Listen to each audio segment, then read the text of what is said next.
ये कहानी है दो ऐसी लड़कियों की जिनको कुछ बदमाश लड़के उठाकर ले जाते हैं और बंदी बनाकर बार बार उनके साथ रेप करते हैं। लेकिन ये दोनों हार नहीं मानती और किस तरह उन सभी लड़कों से एक एक करके अपना बदला लेती है, देखेंगे हम इस पूरी कहानी में। हेलो दोस्तों, मेरा नाम है इशिता और इस कहानी की शुरुआत में हम दो खूबसूरत लड़की कैटी और नैन्सी को देखते हैं जो एग्रीकल्चर की स्टूडेंट है और अब वो आगे की स्टडी करने के लिए न्यूयॉर्क की एक फार्म में जाने वाली थी। इसलिए दोनों बहुत ज्यादा खुश थी और दोनों आपस में बात करती है कि इस बहाने हम यूरोप भी घूम लेंगे और वहाँ बहुत सारे शॉपिंग भी करेंगे। अब अगली सुबह दोनों को लेने के लिए उनके अंकल जेसन आते हैं जो कि एक FBI एजेंट है। उसके बाद जब वो दोनों जेसन के घर जाते हैं तो वहाँ उनकी मुलाकात जेसन की गर्लफ्रेंड से होती है जो उन्हें देखकर बहुत खुश होती है। अब इस शहर में आने के बाद कैटी और नैन्सी अपना नाम भी नया रखने का सोचती है। जहाँ कैटी अपना नाम हैदर तो नैन्सी अपना नाम रिप्ली रखती है। अब अगले दिन जेसन उन्हें बस स्टॉप पर लेकर आता है क्योंकि कैटी और नैन्सी को स्टडी के लिए एग्रीकल्चर फार्म जाना था। यहाँ पर जेसन इन दोनों के साथ ही न्यूयॉर्क जाने वाली बस का वेट करने लगता है, लेकिन कैटी जेसन को कहती हैं कि बस कुछ ही देर में यहाँ आ जाएगी, आप अपने काम के लिए निकल जाएं, हम पहुँचते ही आपको मैसेज कर देंगे। जिस पर जेसन उन्हें कहता है कि तुम कोड वर्ड इस्तेमाल करना जिससे मैं समझ जाऊंगा कि तुम दोनों सेफली पहुँच गए हो। जिसके बाद कैटी कहती है कि मैं एप्पल वर्ड यूज करूंगी, लेकिन जेसन कहता है कि तुम हर बार अलग अलग अल्फाबेट यूज करना ताकि कोई तुम्हारे कोड वर्ड को न समझ सके। अब यहाँ पर रोड से गुजर रहे दो लड़के कैटी और नैन्सी को देखते हैं, तभी जेसन भी अपने काम के लिए वहाँ से चला जाता है और उसके जाने के बाद कैटी और नैन्सी पास के एक रेस्टोरेंट में कॉफी पीने जाते हैं जहाँ पर वो लड़के भी आ जाते हैं जो उन्हें कुछ देर पहले देखकर गुजर रहे थे। इनका नाम जेड और ल्यूकस है और वो दोनों कैटी और नैन्सी से बातें करने लगते हैं, जिससे कैटी और नैन्सी उनको अपना नाम हैदर और रिप्ली बताती है। कैटी उन्हें बताती है कि हम न्यूयॉर्क के एग्रीकल्चर फार्म स्टडी के लिए जा रहे हैं, जिस पर जेड कहता है कि हम भी वहीं जा रहे हैं और अगर तुम दोनों आना चाहो तो आ सकती हो। लेकिन कैटी उन्हें उनके साथ जाने से मना कर देती है। पर जब वो दोनों उठ के जा रहे होते हैं तभी नैन्सी कैटी को उनके साथ जाने के लिए मना लेती है और दोनों उनके साथ चली जाती है। लेकिन यहाँ हम देखते हैं कि जेड और ल्यूकस दोनों को फार्म न ले जाकर अपने घर ले जाते हैं जो कि जंगल के एकदम पास हैं। ये देखकर कैटी और नैन्सी थोड़ा घबरा जाती हैं और उन्हें तुरंत गाड़ी को फार्म की तरफ ले जाने के लिए कहती हैं। लेकिन तभी घर से जेड और ल्यूकस की मॉम आती हैं जो उन्हें बड़े ही प्यार से चाय पीने के लिए कहती हैं और दोनों को ये भी कहती हैं कि जेड और ल्यूकस बाद में तुम दोनों को छोड़ देंगे। अब जब वो दोनों चाय पी रहे होते हैं तभी कैटी के पास उनके अंकल जेसन का मैसेज आता है, जिस पर कैटी उन्हें कोड वर्ड में एप्पल लिखकर रिप्लाई कर देती है, जिससे जेसन समझ जाता है कि वो दोनों सेफली फार्म में पहुंच चुके हैं। अब ल्यूकस की माँ उनको कुछ खाने के लिए देती है, जिसे खाते ही कैटी और नैन्सी को नशा चढ़ने लगता है क्योंकि उस खाने में ड्रग्स मिला हुआ था और वो दोनों समझ जाती है कि उनके साथ कुछ गलत किया जा रहा है। जिसके बाद वो दोनों वहाँ से भागने की कोशिश करने लगती है, लेकिन थोड़ी दूर जाकर वो बेहोश हो जाती है। जिसके बाद जेड और ल्यूकस आकर उन्हें उठाकर वापस अपने घर में ले आते हैं। अब अगले दिन जब उन्हें होश आता है तो वो दोनों खुद को एक जंगल में पाती है और उनके हाथ लोहे की जंजीरों से बंधे हुए थे। ये देखकर दोनों बहुत ज्यादा डर जाती है और हेल्प के लिए चिल्लाने लगती है। तभी वहाँ जेड आता है और उन्हें बताता है कि तुम जंगल की एक ऐसी जगह पर हो जहाँ दूर दूर तक कोई भी इंसान नहीं है, इसलिए तुम्हारे चिल्लाने का कोई फायदा नहीं है। अब कुछ देर बाद वहाँ बोरिस नाम का एक आदमी आता है जो कैटी को उसका फोन दिखाता है और कहता है कि तुम्हारे फोन पर किसी जेसन नाम के आदमी ने मैसेज किया है जिसे तुमने पिछली बार मैसेज में एप्पल लिखकर भेजा था। वो दोनों से इसका मतलब पूछने लगता है, जिस पर कैटी बताती है कि एप्पल एक कोड वर्ड है जिसका मतलब है कि हम दोनों सेफ हैं। इसके बाद बोरिस जेसन को रिप्लाई करता हुआ लिखता है कि सब कुछ ठीक है और साथ में कोड वर्ड एप्पल भी लिख देता है।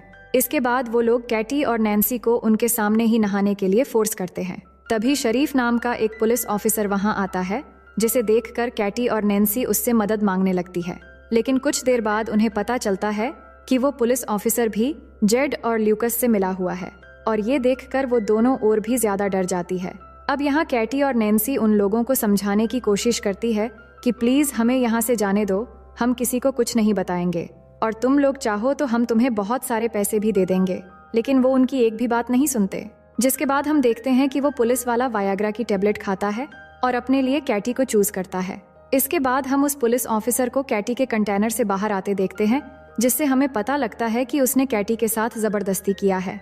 वहीं दूसरी ओर हम जेसन को देखते हैं, जिसको कैटी और नैन्सी की बहुत चिंता हो रही थी क्योंकि कैटी ने मैसेज में एप्पल वर्ड को दोबारा इस्तेमाल किया था और उधर वो लोग नैन्सी के कंटेनर में एक सनकी और नशेड़ी आदमी को भेजते हैं, जो अंदर जाकर नैन्सी के पेट पर जलती हुई सिगरेट लगा देता है और वो जोर जोर से चीखने चिल्लाने लगती है और उसके बाद वो नैन्सी के साथ जबरदस्ती करता है। यहाँ पर ये सभी लोग हैवानियत की सारी हदें पार कर चुके थे। असल में ये लोग कैटी और नैन्सी से जबरदस्ती धंधा करवा रहे थे। वहीं जेसन कैटी और नैन्सी के बारे में पता लगाने के लिए न्यूयॉर्क एग्रीकल्चर फार्म में कॉल करता है तो उसे पता लगता है कि वो दोनों एक बार भी यहाँ नहीं आए, जिससे जेसन समझ जाता है कि वो दोनों किसी बड़ी मुसीबत में है, इसलिए वो तुरंत उन्हें ढूंढने के लिए निकल जाता है। वहीं कैटी और नैन्सी के साथ और भी ज्यादा बुरा हो रहा था, क्योंकि अब जो अगला कस्टमर था उसके आने से पहले जेड और ल्यूकस दोनों लड़कियों के मुंह पर मास्क पहना देते हैं और वो कस्टमर भी एक पिग वाला मास्क पहन लेता है। इसके बाद जेड और ल्यूकस उस कस्टमर को कैटी और नैन्सी के चेहरे से मास्क उतारकर उनके चेहरे दिखाता है, जिससे दोनों लड़कियां उस पिग मास्क वाले आदमी को देखकर और भी ज्यादा डर जाती हैं और जोर जोर से चिल्लाने लगती है। जिसके बाद वो आदमी नैन्सी को चूज करता है और उसे कंटेनर में ले जाकर उसके साथ जबरदस्ती करता है। अब उसके जाने के बाद जब कैटी नैन्सी के पास जाती है तो वो देखती हैं कि नैन्सी की हालत बहुत ज्यादा खराब हो गई है। वहीं दूसरी तरफ जेसन पुलिस स्टेशन पहुंचता है और एक पुलिस ऑफिसर से मिलता है। ये वही पुलिस ऑफिसर हैं जिसने कैटी के साथ जबरदस्ती की थी। जेसन उसे कैटी और नैन्सी की किडनैप के बारे में बताता हुआ कहता है कि वो भी एक FBI एजेंट है, जिस पर पुलिस ऑफिसर जेसन से पूछता है कि आपको कैसे पता कि वो दोनों किडनैप हुई है, जिस पर जेसन कहता है कि उसने अपनी भतीजी कैटी को कोडवर्ड एक ही बार इस्तेमाल करने के लिए कहा था, लेकिन कैटी ने एक ही कोडवर्ड को दोबारा इस्तेमाल किया है, जिससे मुझे लग रहा है कि वो कई मुसीबत में है और शायद किडनैप हो गई है। वही जंगल में बोरिस को ये पुलिस ऑफिसर सारी खबर दे देता है कि कैटी के अंकल एक FBI एजेंट है और कैटी ने हम लोगों को उस कोडवर्ड के बारे में गलत इन्फॉर्मेशन दी थी। अब बोरिस वहां जाकर जेड को कैटी के कंटेनर से थोड़ा दूर ले जाकर उससे बात करता है कि इन दोनों लड़कियों को जल्द से जल्द ठिकाने लगाना होगा, वरना हम मुसीबत में पड़ सकते हैं और हमें शहर से आने वाली और भी नई लड़कियों को पकड़ना है। वहीं कैटी अपने कंटेनर के पास खड़ी होकर चुपके से उनकी सारी बातें सुन रही थीं। इसके बाद बोरिस कैटी के कंटेनर में जाकर उससे जबरदस्ती करता है। वहीं दूसरी ओर जेसन भी वही रेस्टोरेंट पहुंचता है जहां पर कैटी और नैन्सी को वो दोनों लड़के मिले थे और वहां काम कर रहे एक आदमी से कैटी और नैन्सी के बारे में पूछता है, जिससे वो आदमी बोरिस की गाड़ी के बारे में बता देता है। अब अगले दिन कैटी नैन्सी को बताती है कि ये लोग हमें मारने की प्लानिंग कर रहे हैं।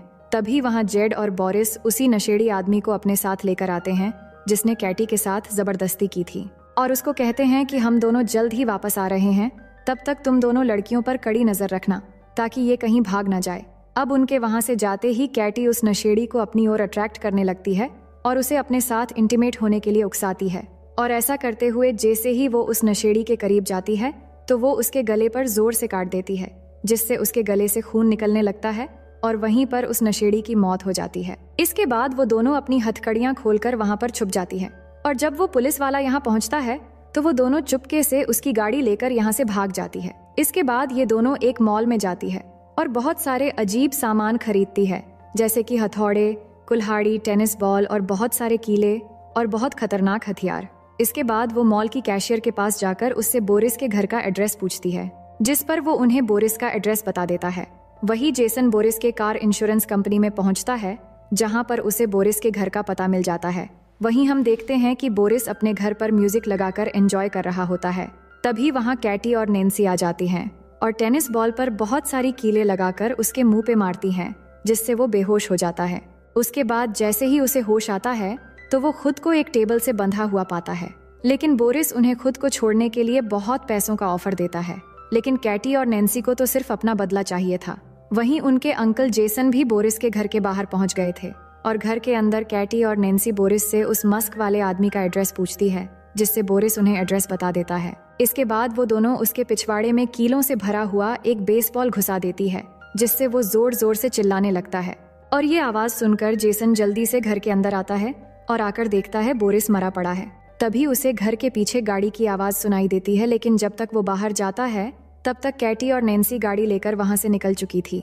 अब जेसन जल्दी से वापस पुलिस स्टेशन जाता है और उस पुलिस ऑफिसर से दोबारा कैटी और नैन्सी के बारे में पूछने लगता है और इसी दौरान जेसन कैटी को कॉल लगाने की कोशिश करता है। तभी उसे पता लगता है कि कैटी का फोन उस पुलिस ऑफिसर के पास ही है। अब इससे पहले कि जेसन कुछ कर पाता, पुलिस ऑफिसर उसके पीछे से गन पॉइंट करके खड़ा हो जाता है। वहीं दूसरी ओर कैटी और नैन्सी एक चर्च में पहुंचते हैं जहां हमें पता चलता है कि वो पिग मस्क वाला आदमी कोई और नहीं बल्कि इस चर्च के फादर है और वो फादर उन्हें देखकर एकदम से पहचान लेता है। तभी कैटी पीछे से उस पर डंडे से मारकर बेहोश कर देती है और दोनों उसे गाड़ी के पीछे बांधकर घसीटते हुए टाउन की तरफ ले आते हैं और वहां एक दुकान से माचिस और पेट्रोल खरीद कर उस पर पेट्रोल छिड़क कर उसे जिंदा ही जलाकर मार देते हैं। वहीं हम देखते हैं कि जेसन को वो पुलिस वाला चेयर से बांध देता है और कुछ देर बाद वो 2 नई लड़कियों को किडनैप करके वहां लाता है। इसके बाद जब वो उन लड़कियों के साथ जबरदस्ती करने लगता है तभी चुपके से कैटी और नैन्सी वहां आकर डंडे से उसके सर पर अटैक करके उसे बेहोश कर देती है और जब उसे होश आता है तो वो खुद को एक कुर्सी से बंधा हुआ पाता है और उन दोनों से माफी मांगने लगता है। उसके बाद कैटी गन में सिर्फ एक बुलेट डालकर उसे डराने लगती है और बारी बारी से उस पर गन से शूट करने लगती है, लेकिन सभी शूट में वो बच जाता है, इसलिए वो थोड़ा मुस्कुराता है। लेकिन अगले ही सेकंड में कैटी उसे शूट करके एकदम जान से मार देती है। इसके बाद कैटी और नैन्सी वहां मौजूद दोनों लड़कियों को आजाद करके उन्हें जेसन को खोलने के लिए कहती है और खुद वहां से चली जाती है।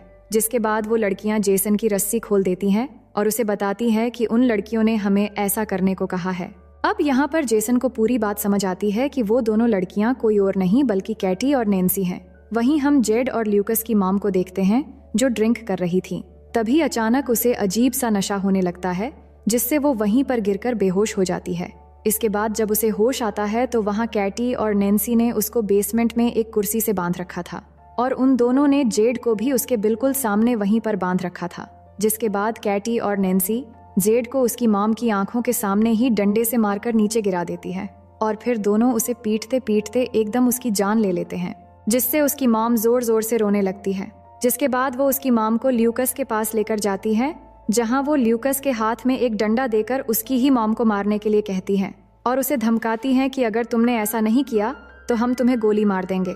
लेकिन ल्यूकस ऐसा नहीं कर पाता, जिससे नैन्सी उसे गन से शूट करके मार डालती। इसके बाद वो उसी गन को साफ करके ल्यूकस को पकड़ा देती है, जिससे पुलिस को लगे कि दोनों माँ बेटे आपस में ही लड़कर मर गए हैं। इसके बाद ल्यूकस की मॉम कैटी और नैन्सी को कहती है कि अगर तुम दोनों मुझे नहीं मारोगे तो मैं तुम्हें बहुत सारे पैसे दे सकती हूँ और मेरे पास बहुत पैसे हैं। लेकिन उसकी बात सुनकर कैटी और नैन्सी बहुत हंसती है और फिर कैटी एक कटिंग मशीन से बहुत ही बेरहमी से उसकी सर काट के अलग कर देती है। अब आगे हम देखते हैं कि कुछ दिनों बाद अंकल जेसन कैटी और नैन्सी के घर जाते हैं और उन्हें अपने साथ लेकर दोबारा से न्यूयॉर्क आ रहे होते हैं और इसी सीन को दिखाते हुए ये मूवी यहीं पर खत्म हो जाती है। तो दोस्तों, आप अगर यहाँ तक वीडियो देख चुके हो तो बेहद शुक्रिया और वीडियो को लाइक और चैनल को सब्सक्राइब करना मत भूलिएगा। बाकी हम मिलते हैं एक और नई स्टोरी के साथ।